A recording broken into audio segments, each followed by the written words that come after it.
할렐루야. 주님의 사랑과 은혜가 이 자리를 사모하며 나오신 모든 분들에게 가득하기를 소망합니다. 오늘의 말씀을 통하여 하나님과 더욱 가까워지고 그리고 매일의 하루에서 하나님의 사랑을 느끼며 나아가는 저와 여러분이 되기를 소망합니다. 제가 오늘 말씀을 보면서 대학 시절 저에게 써주셨던 어머니의 편지를 조금 생각하게 되었습니다. 제가 대학교를 다닐 때 도서관에서 책을 좀 빌려서 읽었는데 1학년 때 일이었어요. 그 책을 좀 읽는 사람들에게 깜짝 이벤트로 도서관에서 이벤트를 열어줬어요. 그 책을 좀 읽는 사람들의 부모님을 학교로 초대해서 자녀들이 다니고 있는 그 학교를 소개해주고 채플 예배 때 예배를 드릴 때 자녀들에게 편지를 써서 전달해주는 이벤트를 해줬습니다. 전혀 모르고 있다가 어느 날 채플에 들어가는데 어머니가 앞에 서 계신 거예요. 뭐지 하고 했는데 어머니가 저에게 편지를 적어주셨습니다. 그 편지가 밖에 이렇게 전시되어 있었는데 예배가 끝나고 그 편지를 보았더니 그 편지 내용에 기억에 남는 구절이 있어요. 제가 아주 어렸을 때 몸이 좀 아팠습니다. 심장 쪽에 이제 동맥관 경화증이라고 하는 판막이 다 닫히지 않는 그런 병이 있어서 어렸을 때 시술을 했어요. 그러다 보니까 어머니는 항상 걱정이 되셨던 것 같습니다. 이 아이가 몸이 건강히 잘 커야 하는데 몸이 좀 아프니까 어떡하지라고 했던 거예요. 초등학교를 들어가서 처음 운동회를 맞이했는데 달리기를 하는 날 그렇게 긴장을 하셨대요. 이 아이가 여기 결승전까지 잘 달려올 수 있을까 하는 마음에 제가 거기 서서 하는데 그렇게 심장이 두근두근 걸리면서 떨렸답니다. 출발 신호가 들리고 제가 저기서부터 뛰어오는데 1등도 아니고 거의 꼴찌로 달려오고 있는 거예요. 그런데 그렇게 마음이 기쁘셨다고 해요. 제가 그 편지를 읽으면서 생각을 좀 해봤습니다. 어머니는 왜 기쁘셨을까? 어머니는 왜 꼴찌에 가깝게 뛰어오는 그 아들을 보면서도 부끄러운 마음보다는 기쁨의 마음이 넘치셨을까? 생각해 보니까 다른 이유는 없더라고요. 처음에는 약해서 잘 달리지 못하던 이 아들이 여기까지 성장해서 친구들과 함께 달려오고 그래서 결승선까지 힘을 다해 달리는 그 모습만으로도 기특하고 좋았기 때문에 어머니가 좋아하셨겠구나라는 생각을 했습니다. 근데 오늘 제가 말씀을 보면서 사도 바울의 마음이 이러한 마음이 아니었을까 하는 생각을 가지게 됩니다. 제가 전에 설명드렸던 것처럼 사도 바울이 데살로니가 교회에서 활동한 시기는 매우 짧습니다. 3주 정도 되는 시간 동안 말씀을 선포하고 복음을 전했다고 제가 말씀드렸었는데 그리고 잘 떠나왔던 것도 아니에요. 쫓겨나듯이 떠나왔고 그 데살로니가 교회를 떠나고 싶지 않은 마음이 있었지만 쫓겨나듯이 떠나오면서 체계를 잡고 떠나오지도 못했습니다. 바울은 아마 생각했을 거예요. 자신의 이러한 쫓겨나듯 떠나가는 모습으로 인해서 사람들의 믿음이 흔들리지 않을까. 그곳에서 주어지는 핍박과 고난과 환난 때문에 누군가는 넘어지고 믿음의 그 여정을 포기하지 않을까 하는 노심초사하는 마음이 아마 그 마음 가운데 가득했을 겁니다. 그 마음이 데살로니가 3장 1에서 2절에 너무나 잘 표현되고 있는데 우리 1절에서 2절의 말씀을 함께 읽겠습니다. 이러므로 우리가 참다 못하여 우리만 아덴에 머물기를 좋게 생각하고 우리 형제 곧 그리스도의 복음을 전하는 하나님의 일꾼인 디모데를 보내노니 이는 너희를 굳건하게 하고 너희 믿음에 대하여 위로함으로. 여기에서 우리가 주의 깊게 봐야 하는 것은 참다 못하여 라는 단어입니다. 여러분, 지금 이 바울은 데살로니가 교회를 걱정할 수 있는 상황이 아니었어요. 바울이 겪고 있는 상황을 자세하게 살펴보면 하나님의 말씀을 듣고 마게도냐로 들어왔습니다. 하나님께서 계속해서 바울을 성령의 인도하심으로 마게도냐로 이끌어 오셨고 마게도냐에 들어왔는데 이 마게도냐에서 제대로 복음을 전하지 못하고 있던 상황이었어요.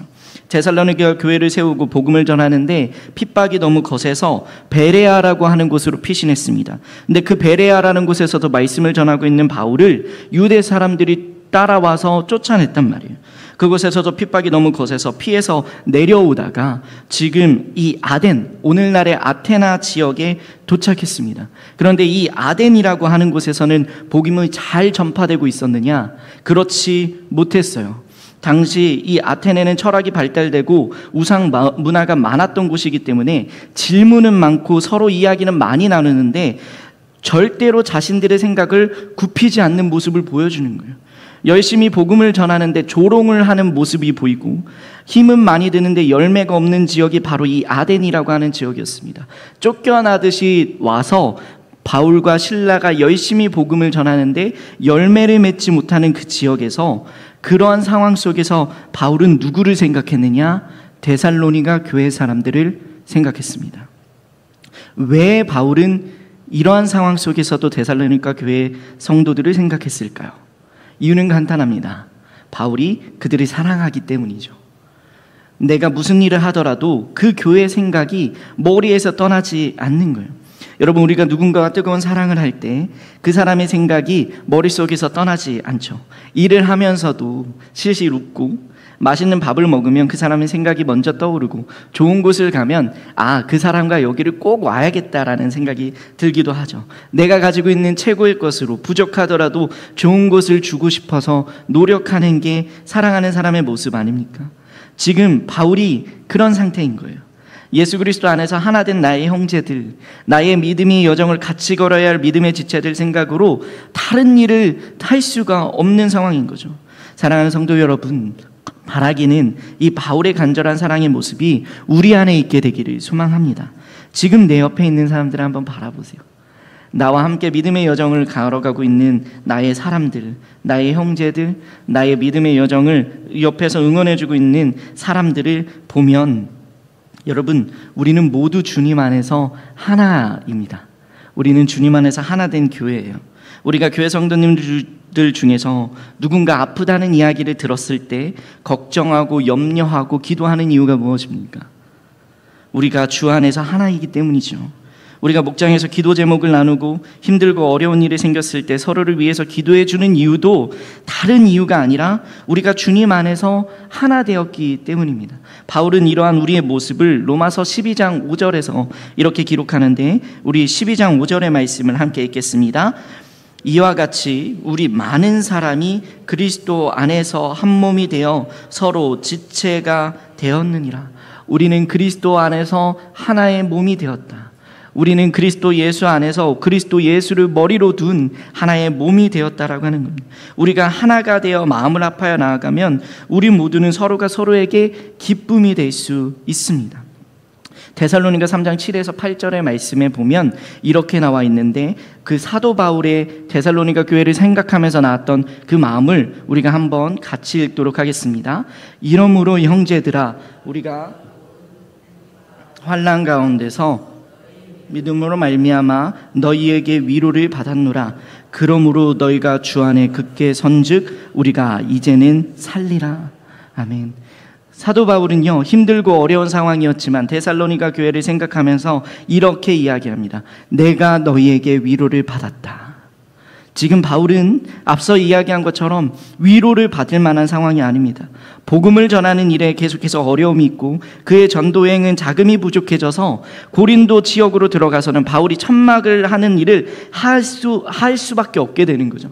돈도 없어요. 지금 자기 상황도 어려운데 데살로니가 교회를 보면서 이야기를 들으면서 바울은 이야기합니다. 내가 너희에게 위로를 받았다.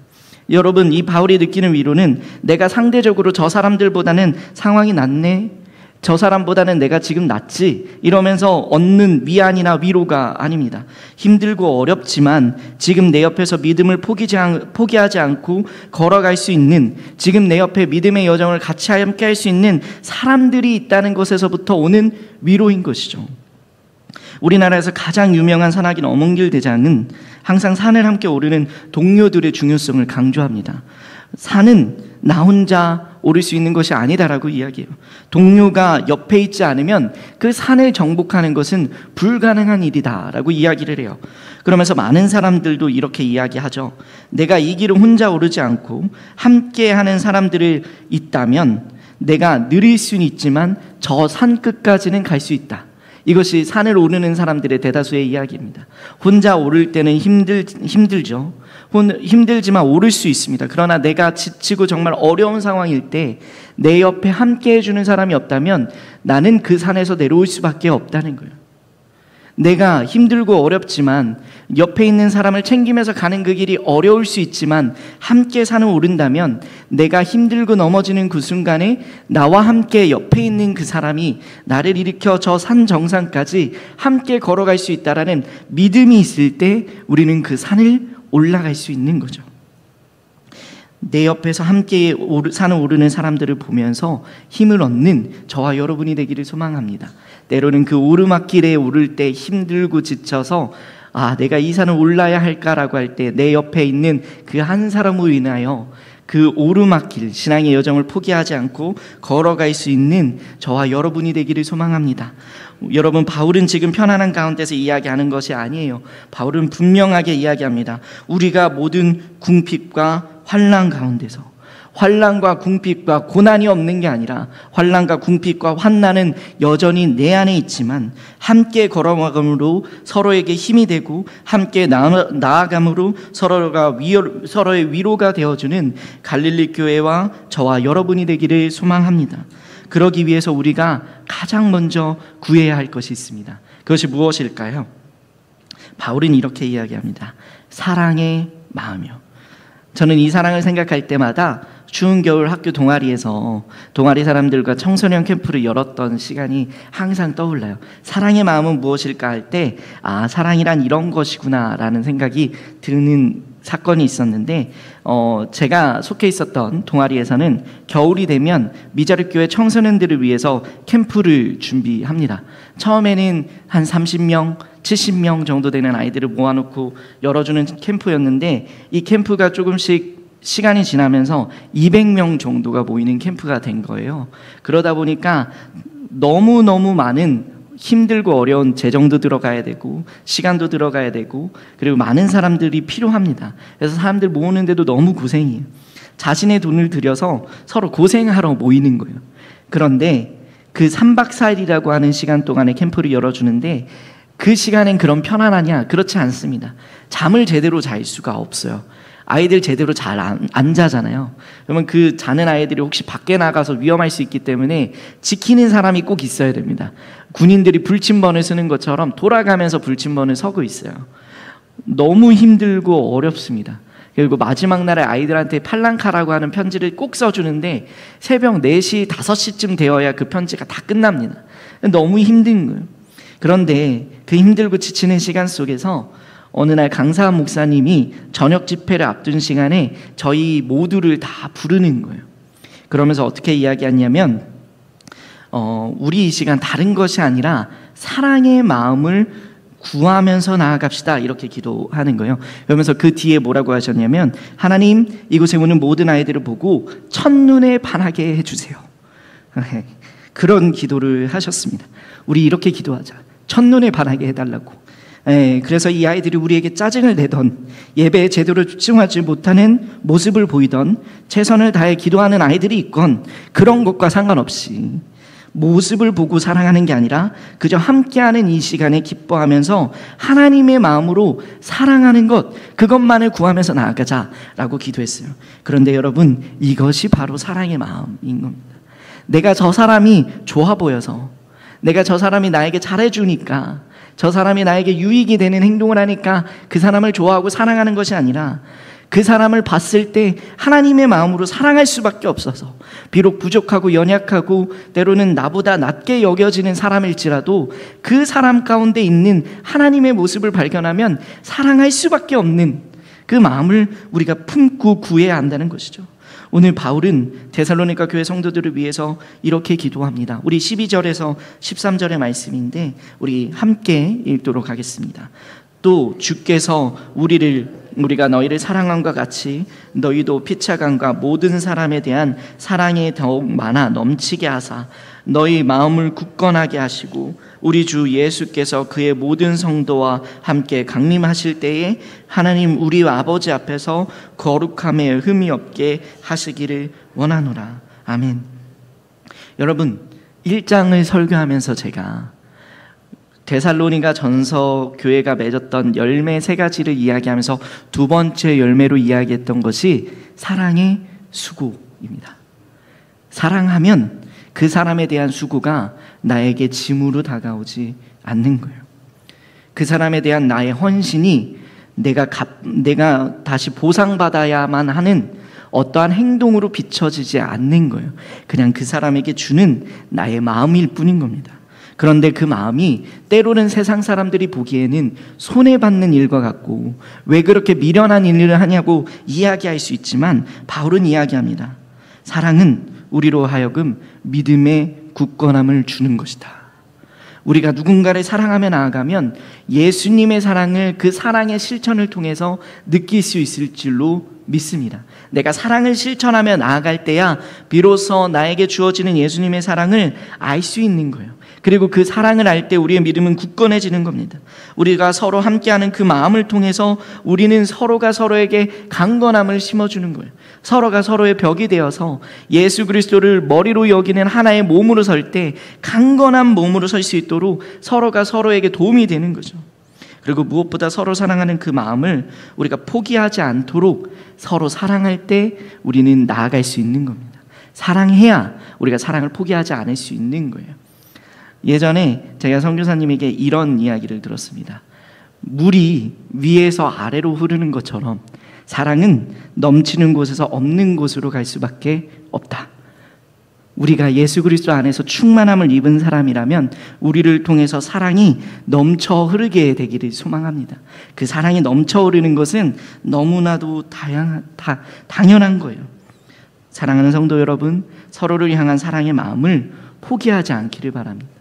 나의 상황과 나의 여건과 나의 마음 그것과 상관없이 내 옆에 있는 사람을 바라보며 그 사람을 위해 중보할 수 있는 저와 여러분이 되기를 소망합니다. 그 사람을 위해서 사랑의 언어를 이야기하고 사랑의 마음을 전하면서 서로 격려하여 저 높은 신앙의 여정의 끝에 도달할 수 있는 저와 여러분이 되기를 소망합니다. 그 사람들과 함께 복음을 나누며 함께 성장할 수 있는 저와 여러분이 되기를 소망해요. 그러면 나에게 환난과 핍박과 고난이 다가올 때 나와 함께하는 그 사람으로 말미암아 내가 위로를 받게 될 것이고요. 그 사랑이 우리를 더 큰 소망과 은혜의 자리로 인도하게 될 줄로 믿습니다. 그 사랑의 힘을 사모하며 나아가는 저와 여러분이 되기를 소망합니다.